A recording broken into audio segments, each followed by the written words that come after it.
let's take a look at some data we might use an individual moving range chart for.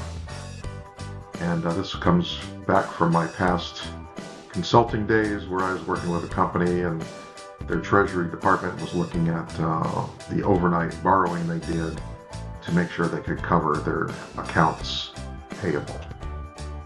So to protect the right innocent or guilty, I have it here as a bank wants to monitor the amount of cash borrowed overnight from the Fed. The amount should stay close to zero on average over a long period of time, so we don't have a change in cash position. We've got data for the past 40 days, and I don't know if I use traditional accounting rules or not, but positives mean I borrowed money, negatives mean that I paid money back. And then I've got my days here in the indicator column. So following our steps, what are we going to plot? We're going to plot the daily amount of cash either borrowed or paid back to the Fed. So it's once per day. We've proven that the bank statements we get and the amount we borrowed are recorded and calculated accurately. And the correct chart, since I have individual data over time, is going to be the IMR chart. Subgroup size and frequency. Well, for an IMR chart, the subgroup size is 1. So we do plot every point, so that's easy. And in this case, we're going to plot every day, so our sampling frequency is once per day. All right, and we've got an accurate measurement system, so we are ready to roll. So to get to the dialog box, I'm going to go to the Assistant, Control Chart, Individual Moving Range. And when I click on that little button, it gives me my dialog box. My Y is the amount borrowed and paid back. And we're going to summarize, we're going to generate the control limits from the data in the chart. So we'll show you a little bit later. If you already have pre-established control limits, we can enter those as well. And then on most of the slides, I'll also show you an alternative way to get to the IMR chart that's outside of the Assistant, but we're going to use the Assistant wherever we can for the 5 charts that it contains. So here's the output of the individual moving range chart. The top chart is the individuals chart, the bottom the moving range.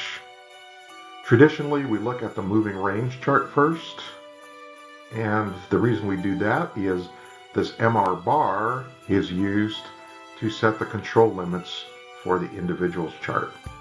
So we want to make sure that we don't have any, or at least not very many, out of control points on the MR bar chart, and we'll take a look further at that on the next slide. But everything looks good here. We have a lower control limit, upper control limit, and our MR bar.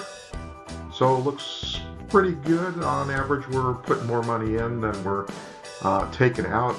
I guess the bad news and the reason we did a project on this is on any given day, I didn't know if I was going to need $3.4 million or I was going to put back $3.4 million, and that was quite a big range to have to negotiate every single day to meet the accounts payable.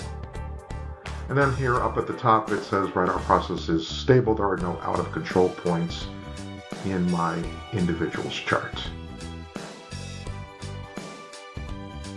What might be of concern in an individual moving range chart?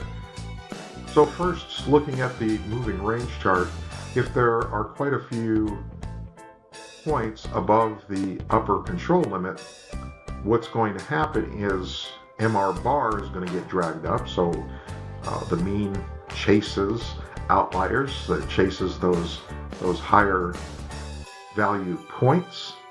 And then since the control limits are based on MR bar times a constant, they will move out. So if we have a lot of out of control points in the moving range chart, our individuals chart will become less sensitive to shifts and drifts in the mean because our control limits are going to be spread apart.